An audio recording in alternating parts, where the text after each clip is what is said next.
3 games DeBrusque did, then had 7 goals in a 6-game span, and has been really good in the playoffs. Here's a chance for the score! Off the faceoff! Pastrnak! 4-2 Bruins! You watch the way Bergeron, touched the ball on this possession. Here comes Harden, knifing right through the teeth of the defense. Here in South Philly, Maxey, 3 to shoot, Harden from deep.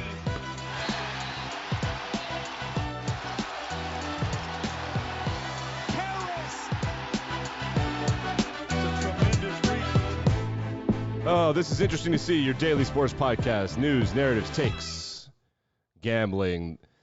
The Philadelphia 76ers and the Boston Bruins ain't dead yet. Oh, man, this weekend was a big one. NHL playoffs, NBA playoffs continue. Finally had ourselves a couple good games. Not in the NHL, though, sort of. Big games in the association. Good series, bad games. But the big news over the weekend was it's Mother's Day. Call your fucking mother. No, the big news over the weekend, of course, was the Kentucky Derby, where perhaps the most unlikely thing that's ever happened in our sporting lifetimes happened. Maybe, arguably. Am I being hyperbolous? I kind of think that I might be, but I kind of don't think that I am. Okay, so here are the facts. A horse named Rich Strike won the Kentucky Derby. Let's listen to the call. NBC is a notoriously terribly run organization, and so I am absolutely going to get a copyright violation for this, but I don't give a shit. This has 11 million views on Twitter.com, so let's play. 30 seconds might be the list. Let's just go to 31 seconds. We'll play it for y'all. First of all, best call of the year. I forget the guy's name. I should Google that. I'll give him a shout-out at the end of the show. What a great call. Secondly, just enjoy the moment. Here we go. I am going to just play it for you. And YouTube, I love you, and I pay my taxes. In the lead as they arrive into the final furlong. Sandin is coming after him. Epicenter and Sandin. These two stride for stride. Simplification down the outside is next. They're coming down to the wire. Epicenter, Sandin. Rich Strike is coming up on the inside. Oh my goodness. The longest shot has won the Kentucky Derby. What a call. Okay, so Rich Strike won the Kentucky Derby at the last second. He just poured it on at the end. Great. How much fun is that? A horse won. It was a really exciting race, and that's cool. I was at a bar in a party, and I would literally have my mouth open. Like, get the fuck out of here. Get out. 21 won. Why is 21 there? Well, because there were scratches. Let's get into the historic ramifications of this. So Rich Strike is an alternate. Rich Strike's owner, some really old man, Hall of Famer, I should find his name, D. Wayne Lucas. Oh, I love Southerners. Oh, my God, I love Southerners. When your first name is an initial, you're an OG. So Ethereal Road was one of the favorites-ish. He was in the upper third of the pack and wasn't working out well. They do these workouts before the race all week, and he wasn't working out well. The workouts are one of the reasons I really liked Crown Pride, the first Japanese horse ever to win, but he did not. He was racing well, but didn't finish strong. So Ethereal Road was in there and wasn't working out well. And so the owner, or the trainer of Ethereal Road, the guy who's in charge of Ethereal Road, this guy, D. Wayne Lucas, pulled him. He's like, I'm going to scratch him. It's just not going well, and I don't know how they have the authority to do that. I didn't do that much investigation about like who has the authority to pull horses. So when Ethereal Road got scratched, they wanted to fill it. Now, this is the important part of this. There are no horse races in the world that have as many horses in them for this length as the Kentucky Derby. Most of them have somewhere between 10 to 15. The Kentucky Derby has 20. And why do they do that? Literally just to do it. It's the Derby. Who the fuck knows? It's the Derby. They want 20 horses, so they put 20 horses in the race. Like, that is it. There's no other reason. For the most part, there are people in horse racing who love it and love the history, and there are other people, the analytics nerds and things. Every sport has these fucking assholes that just want to cut it down. It's like, it's pointless. It's money. It's training. It's whatever. And you see always in the Kentucky Derby, there are like 15 horses in the back, and you're like, oh, I thought this was our year, and it wasn't our year. And like the majority of the pack is just completely irrelevant, which is what it is, right? And people in horse racing who follow the sport religiously, they know, even though the odds are set on these horses based on whatever numbers, they know some horses that like just won't be competitive. It's obvious to the people who are experts. I have no idea anything about that. But Rich Strike got in because they had a scratch. But they had a scratch early enough in the week or early enough in the process that they could fill it with the horse who was there. So Rich Strike won a race on April 2nd. Let's see if I can get this right. The Kentucky something. He won the Jeff Ruby Stakes at Kentucky's Turfway Park. That was back in April. It was over a month ago, and that is it's a minor derby prep race, according to this report. So at 8:40 a.m. on Friday morning, there were no scratches. That is, we're 36 hours away from the Kentucky Derby. The trainer of Rich Strike texted his family, like, we might get in if there's a scratch, you never know, and he texted his friends, it's not going to happen. Then on the morning of the race, Rich Strike was elevated to being in the field. He was there, and they wanted to fill it. They didn't need to fill it. There didn't need to be 20.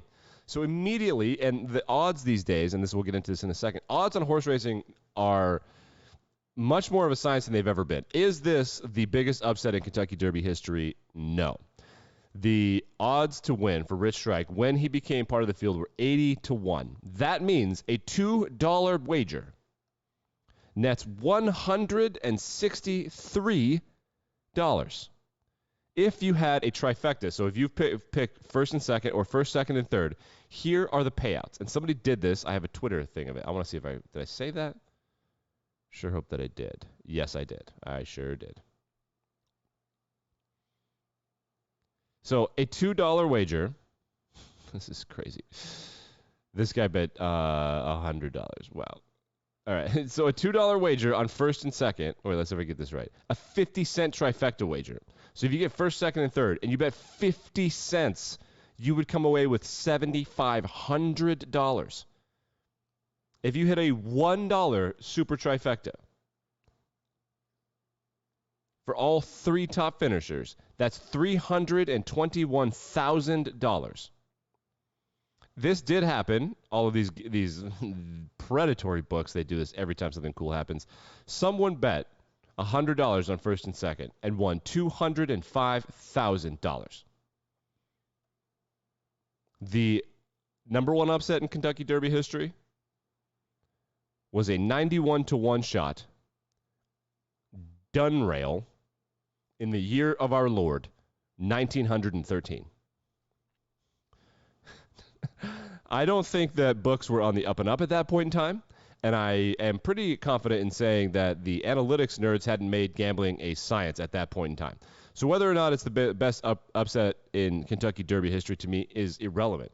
This is a horse that was not part of the field. He was there for aesthetics. And the way that he won was bananas. So I played the clip, and we listened to it. But if you watch the way he comes from behind, so here he is. If you're going to watch on YouTube or Spotify, there he is. He is in, I want to count. So there's 1, 2, 3, 4, 5, 6, 7, 8, 9, 10, 11, 12, 13, 14, 15, 16, 17th place. Let's watch this. This is 17th place. This is the final turn. And he gets to the inside right here, and everybody says this is what's important. These moves to the rail, it's the navigation in the pack, in this heart of the pack right here that matters.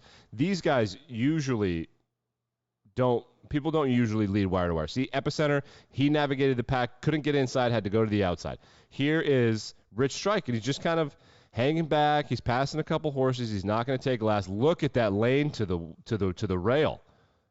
So he gets into the rail, and then watch this little whoop, and a whoop, and now he's wide open, and he just closes the gap. The really interesting thing about the race to me was that this horse just got pissed off, and horse personalities are fascinating. Like Smarty Jones famously was like this. I know Seabiscuit was like that, where Seabiscuit never worked hard, but just hated losing and was kind of a show-off. A Secretariat was a show-off. Like, they all have these personalities. Rich Strike is an asshole, and you got to love it. Like, he's a twat. He really is. So immediately after winning the Kentucky Derby, here he is, these guide horses, these etiquette horses, he just sees, look how mad he is. He just sees horses. He's like, fuck you. And, like, this guy has to punch his horse because Rich Strike is going to bite this horse. This horse doesn't give a fuck. Like, he's pulling out that horse's hair. He's getting his ass kicked by this trainer. Literally starting shit. He's just pissed off. He just got there. So he won the Jeff Ruby Stakes thing. But I imagine all these other horses that run these Kentucky Derby prep races, it's not the same thing as 150,000 people at Churchill Downs, but it is a lot of people. There's a whole pomp and circumstance that goes on to it. I imagine that Rich Strike has never experienced anything like that. And animals, I don't know if you knew this, for the most part, animals don't like people, and they don't like people when there are more people than they are, and they don't like loud noises, and they don't like surprises, and they don't like generally interacting with other creatures, for the most part. So the Derby's intense. The horses hate it. The horses really had it was the most well-run Kentucky Derbies of all time were 2020 and 2021 when there was COVID. Because, like, it was easier. People weren't freaking them out. They weren't so high-strung. Man, what a story. 80-1 to win the Kentucky Derby. It is so, I couldn't think of a metaphor except in hockey when they have an emergency goalie who's just an employee at the rink that owns goalie pads and is like the best men's league player. It would be like that, but then what if that guy won the Heisman? I don't know. It's honestly crazy. It will go down as a moment. It is the best Kentucky Derby I've ever personally seen in terms of how exciting the race was. It was the most shocking thing I've ever seen in sports. Because I remember like going through the book and looking who I wanted to bet on, legally and responsibly, of course, and thinking to myself, like, this is like these analytics guys have a point. Why the fuck are we doing this to this horse? Why are we going to stress this horse out? Joke's on me. Joke's on me. We do have a freezing cold take. Someone weighed in on this in a Kentucky Derby pre-analysis article for Anchor.fm, which is a podcast. This is Kentucky Oaks and Derby preview show. So this guy, Charles Simon, who's on the podcast, tweeted, "We forgot to analyze Rich Strike. We forgot Rich Strike. Here's the in-depth analysis that was missing, : turtle emoji." Yiggity yikes, bro. And I love it because this means that no one in horse racing knows jack shit. None of them. All right, let's go on to the playoffs. We'll wrap up and get you out of here on your Monday. In the association, it looked like Jordan Poole grabbed John Morant's knee in a trap in a game that was a blowout. John Morant is going to be maybe out, maybe in. The Warriors whipped that ass. The biggest blowout, I think, of the playoffs so far, including the first round. I could be wrong. I think so. The Warriors take game, I think that was game 3, right? I'm confused on where the games are. So, yes, Warriors beat the Grizzlies in Oakland 112-142. John Morant got hurt. We'll see what happens. The Suns couldn't quite figure it out on the road. The Dallas Mavericks also among teams that are still alive. The internet very fussy about officiating in that one. I'm sure they're right. Basketball set itself up for failure by having so many just completely objective calls. So stupid. Did it to yourselves. What can I say? That's how the rules read. So let's just update on series that are interesting in narratives. Joel Embiid is back, and the Sixers are back from the dead. The Heat, such a feisty, well-coached team. Jimmy Butler is such a scrapper. The Heat scrap and claw back, but the Sixers win by 20 on Friday night. They win by about 8 last night behind probably James Harden's best big game performance of his career. Kind of a great work there from James Harden. Don't really expect big games out of him like that. Tyrese Maxey is good. The Warriors they're rolling. The Jordan Poole, John Morant thing is annoying. The Warriors under Steve Kerr, because Steph Curry is so happy and pretty and like Clay, and it's just such a nice story and stuff. And even when they were the villains, they're really kind of dirty. They've been dirty under Kerr the whole time. And Kerr was kind of dirty as a player. So, I mean, this is a thing. Like they push the envelope. The Bucks beat the Celtics in the best game of the playoffs thus far. They win that game 101-103. Games coming up today. There are 2 of them, Bucks, Celtics, Grizzlies, Warriors. Those games are in Wisconsin and California, respectively. They start at 7:30 p.m. Eastern Standard Time. In the show, they call it, we are on the hunt for good games. We've only had a couple. So over the weekend, The Bruins beat the Canes 4-2, and then they beat the Canes again 5-2 yesterday with an empty net goal. That series is all tied up. You heard that in the open. The Bruins are not dead yet. I thought that they were, but they're not. The Leafs and the Lightning are just – this is a boxing match between the Leafs and the Lightning that is just haymakers. Leafs threw the first one. Lightning evened up. Then they go to Tampa. Leafs throw another haymaker. And then last night, Tampa threw a haymaker. Scores in this series have been 7-3, 5-2, 5-3, 5-0. And there's not the only series like this. The Kings and the Oilers have played a close game, the first game was really close. Then after that, we've got 6-0 the Oilers win. Then over the weekend, the Oilers beat the Kings 8-2. The Avs beat the Prevs 7-3. The Caps beat the Panthers 6-1. It's just a mess. The Penguins beat the Rangers 7-4. I mean, this playoffs is all over the place. Hopefully we'll get some good games. The games have been exciting, but none of them have been good, which is a bummer. The Wild beat the Blues 6-2. Games coming up tonight in the National Hockey League. Penguins, Rangers. Penguins look to even the series up. And the Panthers try to even the series up against the Caps. Also today, Flames and Stars, Avs, and Preds. I'm mostly paying attention to Bruins and Canes. That's the series I'm kind of most interested in. That's just me, though. This is my personal preference. I think they're all kind of exciting. The NHL playoffs is really kind of an enjoyable vibe in the first couple months. Anyway, we'll get you out of here on this. And before the Oilers' first game in L.A., as the series went from Edmonton to L.A., the staff at the Crypto.com arena wouldn't give the Oilers nets to practice on at their morning skate. There it is. They wouldn't turn the lights on. They wouldn't give them nets to practice with on their morning skate. Oilers won that game 8-2. All right. Back and better than ever tomorrow.